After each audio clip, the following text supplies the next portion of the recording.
Donc le S&P qui tout simplement est confronté à la politique et à la géopolitique actuelle. Donc comme vous le savez également, c'est pas forcément quelque chose de simple actuellement. Beaucoup de tenants et aboutissants à saisir.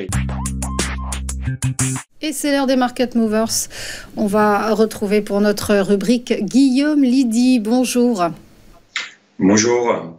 Vous êtes trader pour compte propre. On va commencer avec vous par évoquer le S&P 500, l'indice élargi américain qui est en situation de faiblesse depuis 3 mois. Alors oui, effectivement, c'est très bien de le préciser, le S&P qui est en difficulté.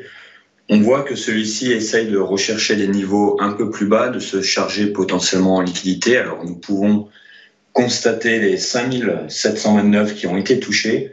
On voit que le S&P est venu mècher dessus et actuellement, pour pouvoir tout simplement reprendre un peu de hauteur, reprendre un peu de dynamique, il faudrait au minima réintégrer la POC des 5856.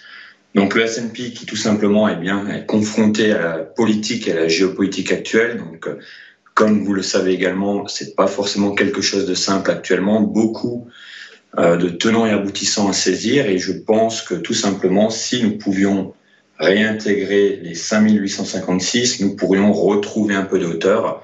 Après, encore une fois, il faut comprendre au final le poids et la pondération de la politique actuelle pour savoir comment celui-ci peut évoluer.